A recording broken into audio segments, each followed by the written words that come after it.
എഴുത്ത് അംബിക ശിവശങ്കരൻ. രാവിലെ 10 മണിയായപ്പോഴേക്കും ഉണ്ണിയുടെ വിളി വന്നുകൊണ്ടേയിരുന്നു.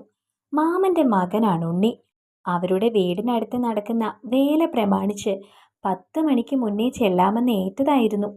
അതാണ് ആശാൻ ഇങ്ങനെ വിളിച്ചുകൊണ്ടിരിക്കുന്നത്. അവൻ ഫോൺ എടുത്ത് ചെവിയിലേക്ക് വച്ചു. എടാ മനു, നീ എവിടെയാണ്? ഇറങ്ങിയില്ലേ ഇതുവരെ? ഇറങ്ങിയടാ, ഞാൻ വന്നുകൊണ്ടിരിക്കുകയാണ്. ഇറങ്ങിയില്ല എന്നെങ്ങാൻ പറഞ്ഞ് ഉണ്ണിയുടെ വായിലെ തെറി കേൾക്കണ്ടെന്ന് കരുതി അവൻ കള്ളം പറഞ്ഞു. ഫോൺ എടുത്ത് ഒന്നുകൂടി ലക്ഷ്മിയുടെ ഫോണിലേക്ക് വിളിച്ചു. കുറച്ചു നേരമായി ട്രൈ ചെയ്യുന്നു. അവസാന റിങ് ആകാറായപ്പോഴേക്കും മറുതലയ്ക്കൽ കോൾ എടുത്തു. ഹലോ, എന്താ മനുവേട്ടാ?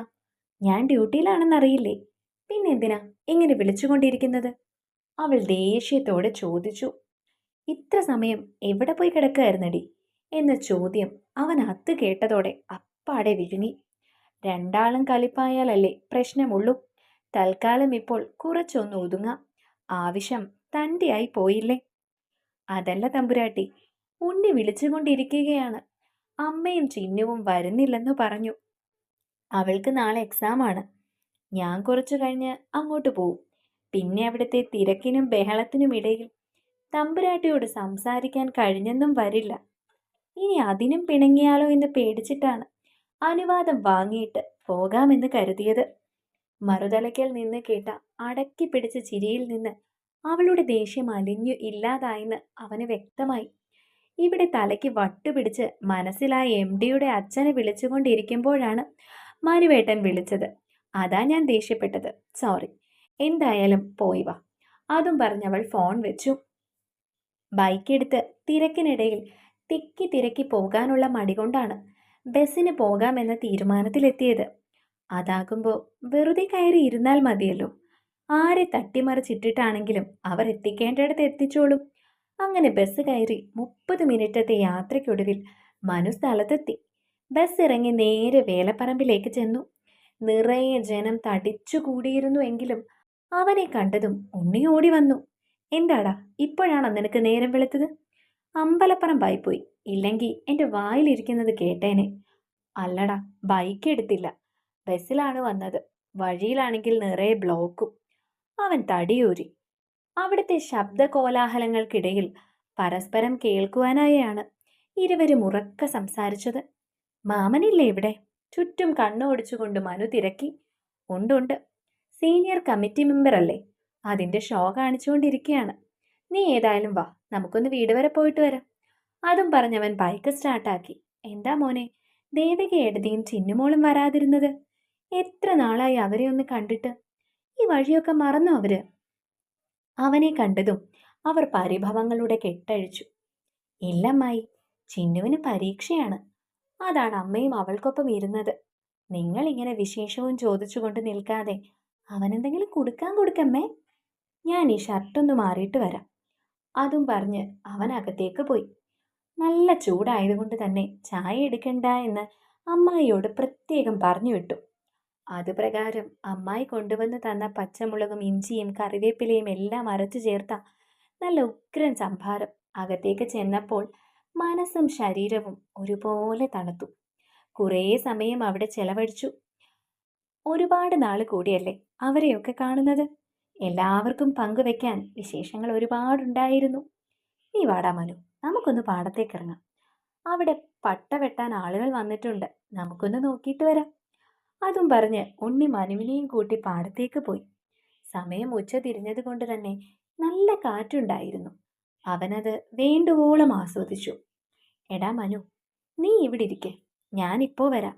എന്തോ മറന്നുപോയി എന്ന ഭാവത്തിൽ പാടത്തെ വരമ്പിൽ ആരും വരാത്ത ഒരിടത്ത് ഉണ്ണി മനുവിനെ ഇരുത്തി ധൃതിയിൽ നടന്നുപോയി. അവിടെ ഇരുന്നാൽ പട്ട വെട്ടുന്നത് കാണാം. അവനത് നോക്കി വെറുതെയിരുന്നു.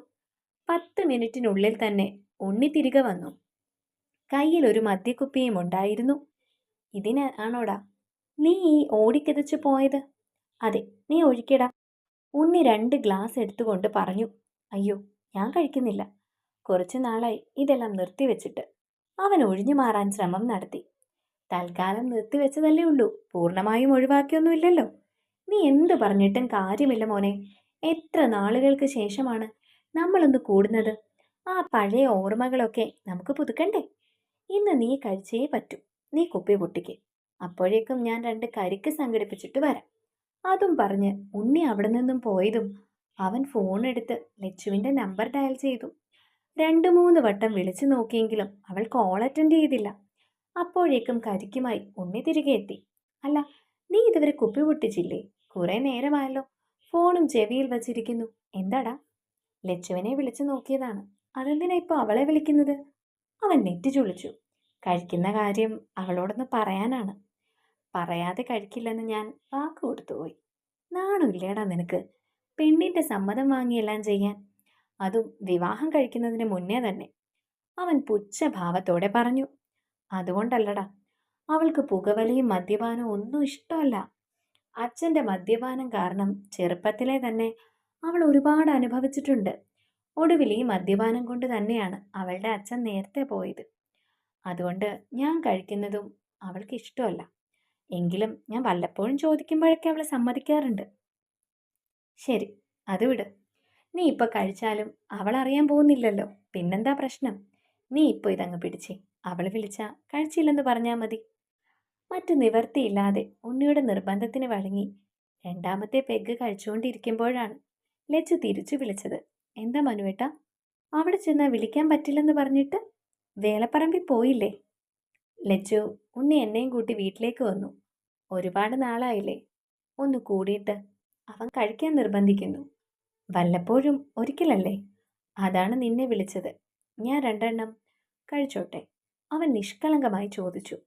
അതെനിക്ക് ആ വിളി കണ്ടപ്പോഴേ തോന്നി. അല്ല, എത്ര എണ്ണമാണ് സ്പോൺസർ ചെയ്തിരിക്കുന്നത്? വെറും 2. അതും എനിക്ക് താല്പര്യം ഉണ്ടായിട്ടൊന്നുമല്ല, അവൻ നിർബന്ധിച്ചത് കൊണ്ട് മാത്രം. അപ്പം മനുവേട്ട, ആ വയറ്റിൽ ചെന്നതിൻ്റെ എണ്ണം ഏത് കണക്കിൽ പെടുത്തണം? ദൈവമേ, പെട്ട്.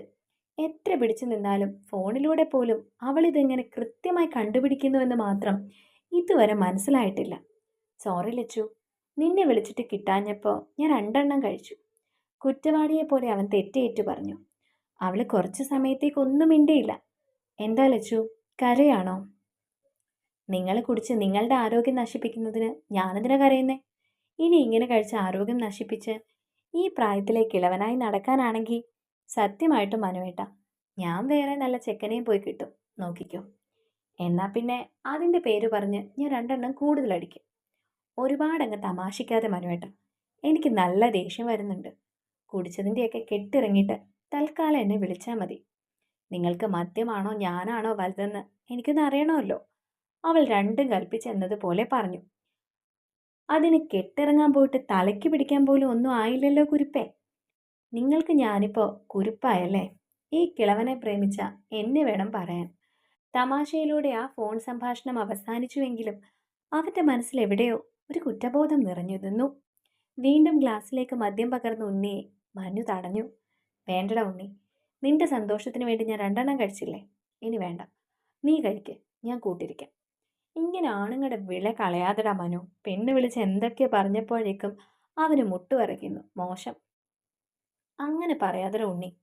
അവൾ എനിക്ക് വെറും ഒരു പെണ്ണ് മാത്രമായിരുന്നെങ്കിൽ അവളുടെ വാക്കിന് വില നൽകേണ്ട യാതൊരു കാര്യവും എനിക്കില്ലായിരുന്നു.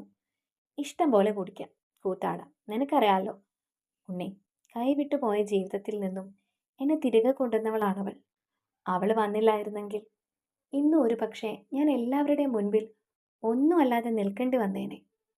എന്നെ വിശ്വസിച്ച് എൻ്റെ കൂടെ ജീവിക്കാൻ തീരുമാനിച്ചവളാണ് ലച്ചു. അവളുടെ ജീവിതാനുഭവങ്ങളാണ് മദ്യത്തോട് അവൾക്ക് ഇത്ര വെറുപ്പുണ്ടാക്കിയെടുത്തത്. എൻ്റെ ഭാര്യ എങ്ങനെയായിരിക്കണമെന്ന് ഞാൻ ആഗ്രഹിക്കുന്നത് പോലെ തന്നെ തൻ്റെ ഭർത്താവാകാൻ പോകുന്ന ആളെപ്പറ്റിയും അവൾക്ക് സങ്കല്പങ്ങൾ ഉണ്ടാവില്ലേ? ഞാൻ എന്നും ആരോഗ്യത്തോടെ ഇരിക്കാൻ ആഗ്രഹിക്കുന്നത് കൊണ്ടാണ് അവൾ ഇത്ര വാശി പിടിക്കുന്നത്. അല്ലാതെ ഇതൊരിക്കലും ഭരണമല്ലടാ. ഇത്രയൊക്കെ എന്നെ സ്നേഹിക്കുന്ന അവളെ എങ്ങനെയാണ് ഞാൻ കണ്ടില്ലെന്ന് നടിക്കേണ്ടത്? മനു, ഞാൻ നിന്നെ വിഷമിപ്പിക്കാൻ വേണ്ടി പറഞ്ഞതല്ല. അവളെ എനിക്കറിയാമല്ലോ. നിന്നെ അവൾ എത്രമാത്രം സ്നേഹിക്കുന്നുണ്ടെന്നും അറിയാം. ഞാൻ അപ്പോഴത്തെ ദേഷ്യത്തിന് പറഞ്ഞതാ, സോറി. കുറച്ച് സമയം കൂടി അവിടെ ചെലവഴിച്ച് തിരികെ പോരാൻ നേരമാണ് ലച്ചുവിൻ്റെ ഫോൺ കോൾ വീണ്ടും വന്നത്. ഇന്ന് കൂടി ഞാൻ പെർമിഷൻ തരാം. ഇത് ലാസ്റ്റാണ് കേട്ടോ മഞ്ഞോട്ട. ഇനി കള്ളു കുടിക്കാനൊന്നും പറഞ്ഞ് എന്നെ വിളിക്കണ്ട. പിന്നെ ഇതിൻ്റെ പേരിൽ ഇനി മൂഡ് ഓഫ് ആയി അവരുടെ സന്തോഷം കൂടി കളയണ്ട. എൻജോയ് ചെയ്തിട്ട് മെല്ലെ വന്നാൽ മതി. ഇനി ഇതുപോലെ ആവർത്തിച്ചാൽ ഉറപ്പായിട്ടും ഞാൻ വേറെ കെട്ടുമേ. ആ ഫോൺ കട്ടായതും അവന് എന്തെന്നില്ലാത്തൊരാശ്വാസം തോന്നി. ഒരേ സമയം തന്നെ കുടിക്കണ്ട എന്നും കുടിക്കെന്നും പറയുന്നൊരു പാവം പൊട്ടിപ്പെണ്ണ്. തന്നെ അത്രയേറെ സ്നേഹിക്കുന്ന തൻ്റെ മാത്രം പൊട്ടിപ്പെണ്ണ്. അവൻ്റെ ചുണ്ടിൽ അറിയാതെ തന്നെ ഒരു പുഞ്ചിരി വിടർന്നു. ഇത്തരത്തിലുള്ള മനോഹരമായ കഥകൾക്ക് വേണ്ടി ഈ ചാനൽ ഒന്ന് സബ്സ്ക്രൈബ് ചെയ്യാൻ മറക്കല്ലേ.